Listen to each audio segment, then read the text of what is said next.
आज बात करते हैं पंजाब के तरन तारण ज़िले के एक ऐसे गांव की जहां पांचवें गुरु अर्जन देव जी का एक ऐसा गुरुद्वारा है जिसकी दीवारें हिलती रहती हैं। आखिर यहाँ कौन सी ऐसी घटना घटी जिसके बाद खड़ी दीवारें भी हिलने लगीं? एक ऐसा गुरुद्वारा जिसकी इमारत बिल्कुल वैसी की वैसी है जैसे गुरु अर्जन देव जी के समय में थी। यह वो स्थान है जहाँ गुरु जी ने 13 वर देते हुए कहा कि इस स्थान पर बे औलाद को औलाद मिलेगी, बिछड़े एक होंगे। यहाँ की एक एक जगह को खुद गुरु जी ने बनवाया, जो अपने आप में बहुत बड़ी बात है। हम जिस गुरुद्वारा साहिब की बात कर रहे हैं वह है गुरुद्वारा श्री दुख निवारण साहिब झूलना महल, जो तरन तारण के गांव ठठी खारा में स्थित है। यह बात उस समय की है जब पांचवें गुरु अर्जन देव जी तरन तारण के दरबार साहिब में सरोवर बनवा रहे थे। गुरु अर्जन देव जी उन दिनों सारा दिन दरबार साहिब में रहते, पर रात को विश्राम करने के लिए अपने सेवकों के साथ गांव ठठी खारा चले जाते, जो कि दरबार साहिब से करीब 5 किलोमीटर की दूरी पर है। गांव ठठी खारा में गुरुजी ने 7 साल 7 महीने और 7 दिन तक समय बिताया। गुरुजी इस स्थान पर विश्राम करके सुबह अमृत समय संतों के साथ कीर्तन किया करते।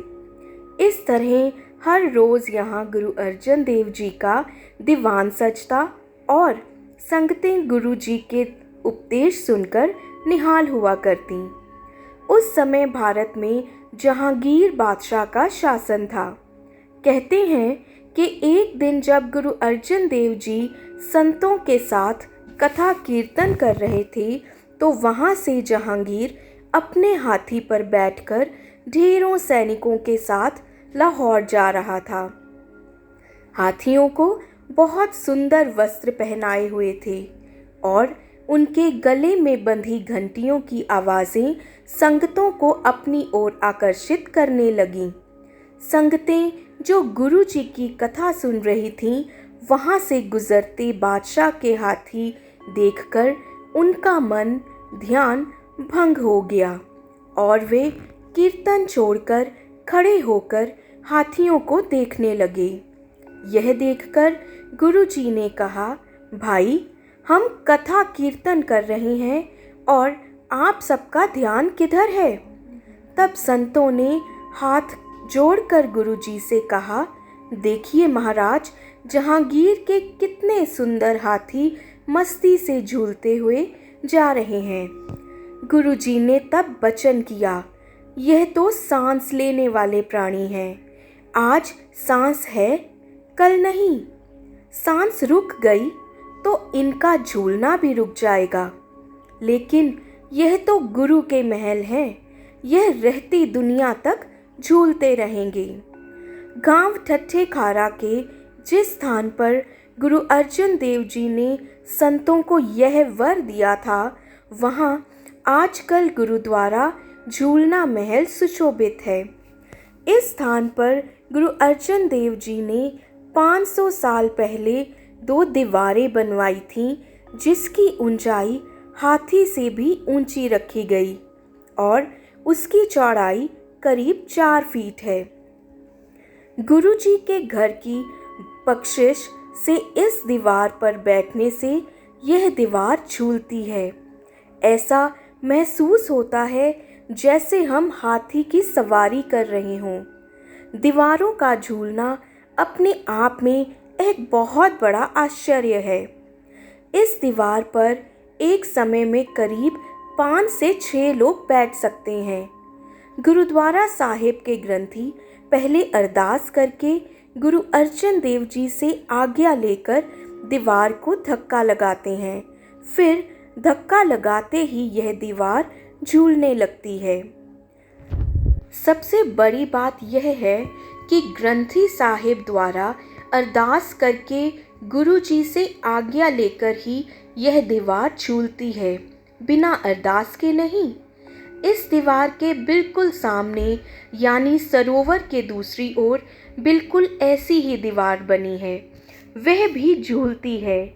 इस दीवार का निर्माण भी गुरुजी ने खुद करवाया था, जो अभी भी वैसी की वैसी है। अगर आप गौर करें, जब घर में कोई दीवार हिलने लगे तो दीवार के गिरने की संभावना बनी रहती है, पर 500 साल पुरानी यह दीवारें गुरु महाराज जी के आशीर्वाद से अभी तक झूल रही हैं और हमेशा ऐसे ही झूलती रहेंगी। इस गुरु घर के चारों ओर जो पुरानी दीवारें हैं, वह गुरु अर्जन देव जी के समय की बनी हुई हैं, जो आज भी बिल्कुल वैसी की वैसी हैं। यह दो दीवारें जो झूलती हैं, पहले समय में यह गुरु घर के प्रवेश द्वार हुआ करते थे। सरोवर के साथ जो दो चबूतरे हैं, यहीं पर गुरुजी विश्राम किया करते थे। दोनों चबूतरों में गर्मी के मौसम में भी ठंडक महसूस होती है। यहाँ गुरुजी के समय की नानक शाही छोटी ईंटें लगी हुई हैं, वह आज भी बिल्कुल वैसी की वैसी हैं। इसके साथ ही इस गुरुद्वारा साहिब को गुरु अर्जन देव जी ने झूलना महल कह दिया। इसी के साथ गुरुजी ने इस स्थान को 13 वर और दिए थे, जिसका इतिहास है। कहते हैं जब गुरु अर्जन देव जी तरनतारण में सरोवर की कार सेवा करवा रहे थे, उस समय गुरुजी के पुत्र गुरु हरगोबिंद साहिब जी अपनी माता गंगा जी के साथ अमृतसर में रहते थे और गुरु घर के ब्रह्म ज्ञानी बाबा बुड्ढा जी से शिक्षा ग्रहण किया करते थे। एक दिन बालक हरगोबिंद साहिब जी ने बाबा बुड्ढा जी से कहा, पिताजी से मिले हमें 5 साल हो चुके हैं। हमारा मन पिताजी के दर्शन करने को व्याकुल हो रहा है। पिता के दर्शन कहाँ होंगे? तब बाबा बुड्ढा जी ने कहा, पुत्र, तुम्हारे पिताजी इस वक्त तरनतारण के दरबार साहिब में सरोवर की सेवा करवा रहे हैं। रात को विश्राम करने वे ठठी खारा में चले जाते हैं। कहते हैं तब बाबा जी अगले दिन माता गंगा जी और उनके पुत्र हरगोबिंद जी को इसी स्थान पर गुरु जी से मिलवाने लाए थे।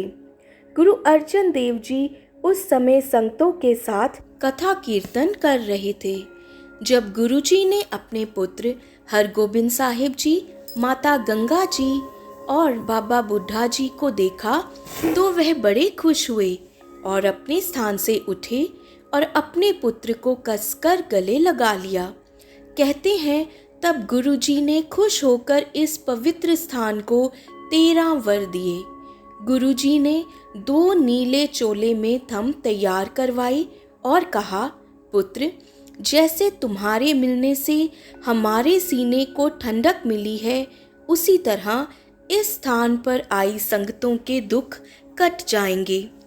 पुत्रों की दातें मिलेंगी, बिछड़ों के मिलाप होंगे और इस सरोवर में स्नान करने से कोड़ियों के कोड़ दूर होंगे। गुरु अर्जन देव जी के वरदान के कारण ही इस स्थान का नाम रखा गया गुरुद्वारा श्री दुख निवारण साहिब झूलने महल। इस स्थान में एक बहुत सुंदर सरोवर है, जिसे गुरु जी की बहुत सारी बख्शिशें प्राप्त हैं। एक बार अमृतसर शहर से 2 कोड़ी गुरु जी के दर्शन करने आए और विनती करने लगे, हे महाराज, आप तो दुखियों के दुख दूर करते हो, तो हमारा भी कोढ़ दूर करें, हम बहुत दुखी हैं। गुरुजी ने उनसे वचन किया कि इस सरोवर में 5 रविवार स्नान करने से तुम्हारा कोढ़ ठीक हो जाएगा। इस तरह गुरुजी ने उनका कोढ़ ठीक किया। गुरुजी ने वचन किया कि जिनके घर औलाद नहीं, वे माताएं अगर सरोवर में 5 दिन सिर समेत स्नान करेंगी तो उन्हें पुत्र की प्राप्ति होगी। उस समय गुरुजी ने महिलाओं के स्नान करने के लिए 8 नुकरा एक सरोवर बनवाया था, जो आज भी वहाँ मौजूद है। तो उस दिन से लेकर आज तक यह गुरुद्वारा केवल झूलना महल नहीं, बल्कि आस्था और श्रद्धा का प्रतीक है। गुरु के दर पर कुछ भी असंभव नहीं। यहाँ जो श्रद्धा और आस्था से आते हैं, गुरु खुद उनके बेड़े पार लगाते हैं। वाहिगुरु जी दा खालसा, वाहिगुरु जी दी फतेह।